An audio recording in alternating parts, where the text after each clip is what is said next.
Сәлеметсіздер ме? Сіздердің назарларыңызға Кавказ бен Поволжье бойындағы халықтарды Қазақстанға күштеп қоныстандыру тақырыбындағы бейнесабақты ұсынамыз. Халықтарды жер аудару КСРО-дағы саяси қуғын-сүргін формаларының бірі. Қуғын-сүргін ретінде депортациялаудың басты ерекшеліктері олардың соттан тыс сипаты, күтпегендігі және адамдардың қалың бұқарасының географиялық тұрғыдан шалғай, таныс емес және жиі қауіпті мекенге көшу болды.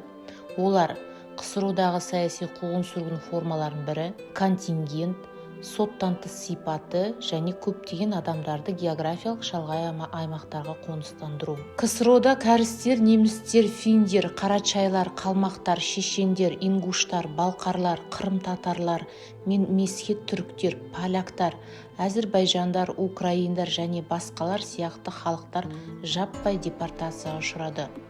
Олардың жетеуі немістер, қарачайлар, қалмақтар, ингуштар, шешендер, балқарлар және қырым татарлар ұлттық автономияларынан да айырылды.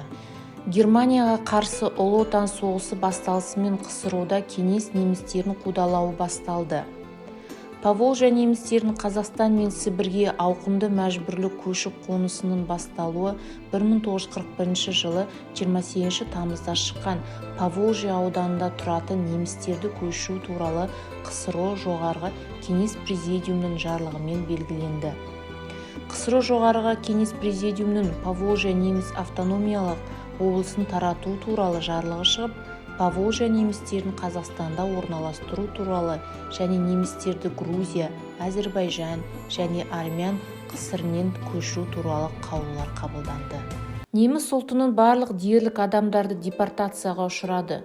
Волжан, мәскеуліктер, украиндар, Кавказдан келген немістер, офицерлер мен сарбаздар майданнан шақырылды.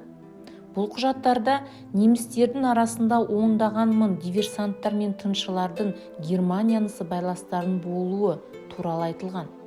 Сонымен бірге Пассат немістерді депортациялаудың себептері туралы түсінік берді. Оларды эвакуациялау алдын ала шарасы болды, яғни мүмкіндік немесе ықтимал сатқындық үшін жаза. Ол шын мәнінде ұлтқа жататындығы екенін түсіндірген. Немістер күштеп қоныс аударуға ұшырағандықтардың ішіндегі ең ірі ұлттық топ болды. 1941-1942 жылдардың барлығы 1.209.430 неміс қоныс аударылды. Оның ішінде Қарағанды облысының мемлекеттік мұрағатының деректері бойынша Қазақстанға 225 мыңнан 350 мыңға дейін жер аударылды. Басқа деректер бойынша соғыс кезінде Қазақстанға 420 мыңнан астам неміс халқы жер аударылды.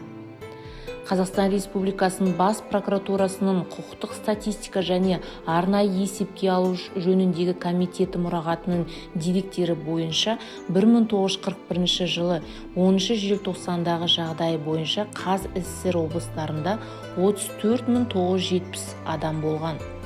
Ал 1942 жылы 5 қаңтардағы жағдай бойынша 382.102 адам болғаны анықталды. Фашистер басып алған аумақ азат етілгендіктерден жер аударылған халықтардың өкілдері босату жалғасып жатты. Ең алдымен бұл тағы да неміс тұрғындарының шарпыды. 1944-1945 жылдары Украинаның, Белоруссияның және Балтық елдерінің азат етілген аумағынан соғысқа дейінгі уақыттан бері онда тұрған неміс халқы шығарылды. Олардың барлығы аз болғанымен Сібір мен Қазақстан аймақтарына тұрақты тұруға жіберілді. 1945 жылдың аяғында мемлекеттің батыс аймақтарынан келген 9 мыңға жуық немістер отбасы Қазақстанға қоныс аударылды. Ұлы Отан соғысы жылдарында Қазақстан аумағына жер аударылған немістердің саны тұрақты болмады. Өйткені олардың көпшілігі еңбек армиясына және негізінен Қарағанды қаласы көмір өнеркәсібіне жұмылдырылды.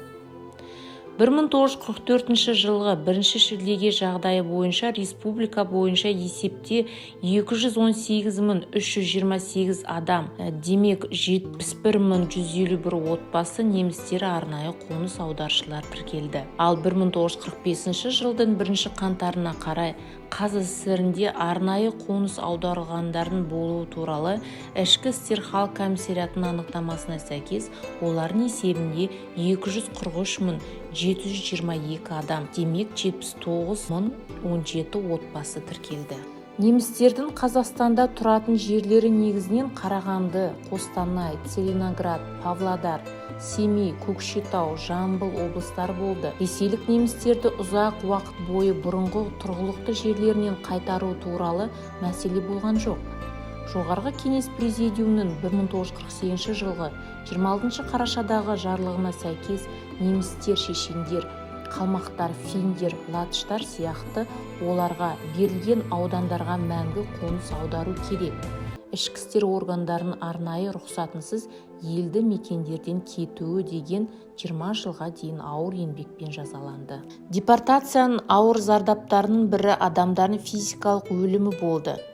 Қайтыс болғандардың нақты санын анықтау мүмкін емес еді. 1955 жылы 30 желтоқсанда кеңестік немістер арнайы қоныстар тізімінен шығарылды. Олардың соғысқа дейін өмір сүрген жерлерін қоспағанда елдің басқа аймақтарына қоныс аудару құқығын алды. 1958 жылы Алматыда неміс тілінде радио хабарлар ұйымдастырылды.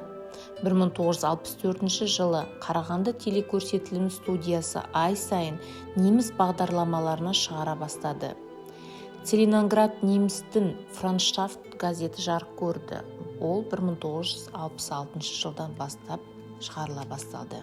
Кеңес немістердің одан әрі қалпына келуі 1964 жылы 29 тамыздағы жарлықтың шыққаны еді. Поволжья немістерінің фашистік басқыншыларға көмектесудегі жалған айыптаулары, негізсіз және Сталиннің жеке басына табыну жағдайын озбырлық көрінісі болуы деп мәлімдеді. 1972 жылы 3 қарашада КСРО жоғарғы кеңес президиумының азаматтарының жекелеген санаттары үшін бұрын қарастырылған тұрғылықты жерді таңдаудағы шектеулерді алып тастау туралы жарлығын жариялауымен немістер өздерінің тұрғылықты жерін дербес анықтауға мүмкіндігін алды. 1940 жылдары Солтүстік Кавказ халықтарының шешендер, ингуштар, қарашайлар мен балқарларды күштеп депортациялау. 1943 жылы Қарашада күштеп қоныс аудару қарашай халқына қолданылды.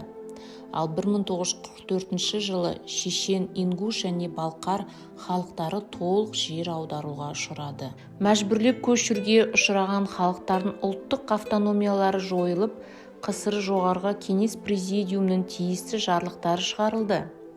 Депортацияға ұшыраған халықтардың саяси құқықтары едәуір шектеліп, ал кейбір жерлері олардан прогрессивті дамуын қалпына келтірмей зиян келтірді. Солтүстік Кавказ халықтарының қоныс аудару нәтижесінде аумағы 35.000 шаршы метрді құрайды.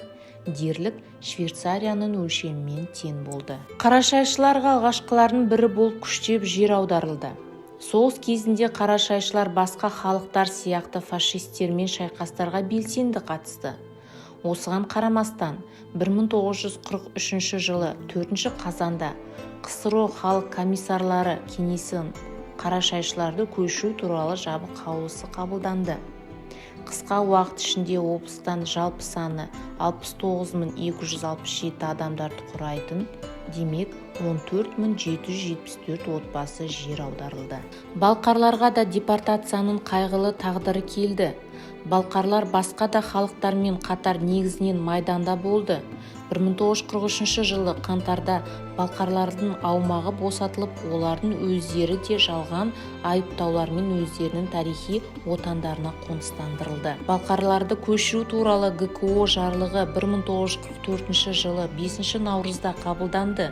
Жалпы депортация нәтижесінде Қазақстанға 25.000 адамнан тұратын 46.060 балқар отбасы келді. 1945 жылдың 1 қаңтарында олардың саны 20.288 адамды құрады. Демек 5.405 отбасы болды. Шешен-Ингушиядағы соғыс басталысымен ерліктердің қатарынан ұлттық бөлімдері жасақталып, жұмыс істеп тұрған әскерге жіберілді. Кеңес зерттеушісі Филкин соғысы кезінде кем дегенде 18.500 шешен мен ингуштар әскерге жіберілді деп есептеді. 1942 жылдың соңына дейін 225-ші бөлек шешен-ингуш атты әскер полкі шайқастарға қатысты. Оған қарамастан кеңес үкіметі шешендердің толық берілгендігіне күмәнданды. Сондықтан 1942 жылы наурызда шешендер мен ингуштарды Қызыл армияға жұмылдыруға тоқтатылды. 1944 жылы 23 ақпанда фашистік оккупациялық әскерлерге көмек көрсетті деген жалған айыппен шешендер мен ингуштар Қазақстан мен Орта Азияға жер аударылды. Депортация жасымық, яғни чечевица деген атпен өтті. Олар КСРО-ның барлық аумағынан шығарылды. Солтүстік Кавказ республикалары, Грузия, Әзірбайжан, Краснодар өлкесі және тағы басқалары. Олар Қызыл армия қатарынан шығарылып, ішкі істер халық комиссариатының арнайы қоныс аударушылар бөлімдерінің қарамағына жіберілді. Адамдарды Орта Азия мен Қазақстанға теміржол құрамдарымен ауыстыру көбінесе қоныс аударушылардың өліммен қатар жүрді. Адамдарды далаға жиі түсіретін. Қазақстанда құрбандары аз болған жоқ. 1944 жылы 1 шілдеге жағдайы бойынша республика бойынша есепте 414.046 адам, демек 101.032 отбасы Солтүстік Кавказ халықтары, ал 1945 жылы 1 қаңтардағы жағдайы бойынша 360.405 адам, оның ішінде 88.513 отбасы тіркелді. Нақты шығындар едәуір болды және қоныс аудару шешендер мен ингуштерге 200 мыңнан астам адамдардың өмірін қиды. Немістер, корейлер, түріктер сияқты басқа да халықтардың айырмашылығы, олар аз немесе жинақты қоныстанды. Шешендер мен ингуштар бүкіл республика бойынша шағын топтарға бөлінді. 1950 жылдардың аяғында Қарашай, Балқар, ингуш және шешен халықтары ақталып, жер аударылған халықтардың қарсы негізсіз айыптар алынып тасталды. 1957 жылы 9 қаңтарда КСРО жоғарғы кеңесінің президиумының Кабардин АССР-ның Кабардино-Балқар АССР-на айналдыру туралы, Черкес автономиялы облысын Қарашай-Черкес автономиялы облысын айналдыру туралы, Шешен-Ингуш АССР-ның қалпына келтіру туралы жарлық шығарылды. 1957-1959 жылдары Балқар, Қарашай, Шешен және Ингуш халықтарының мемлекеттілігі қалпына келтірілгеннен кейін 9327 Балқар отбасы, оның ішінде 35274 адам тарихи отанына оралды. Қарашай Черкес автономиялық облысынан 20514 отбасы, яғни 73442 адам, ал Шешен-Ингушиядағы 92100 ингуштың 48273-і оралды. Сонымен бірге бірнеше ондаған мың отбасы негізінен экономикалық және жеке жоспардың себептеріне байланысты Орталық Азия мен Қазақстан республикаларында депортация орындарға ғана емес, басқа да қалалар мен елді мекендерде де өмір сүруге қалды. Физикалық және моральдық тұрғыдан сынған адамдар өздерінің керемет қайсарлығы және әділеттілікке деген сенімдерінің арқасында өздерін халық ретінде сақтап қалды. Бұған оларға жергілікті тұрғындар көмектесті. Олар өмірлерінің қиын сәттерінде оларға жанашырлық танытып қолдау көрсетті. Депортацияның қайғылы тарихи көп ұлтты Қазақстанның қоғамның бірігуі негіздерінің біріне айналды.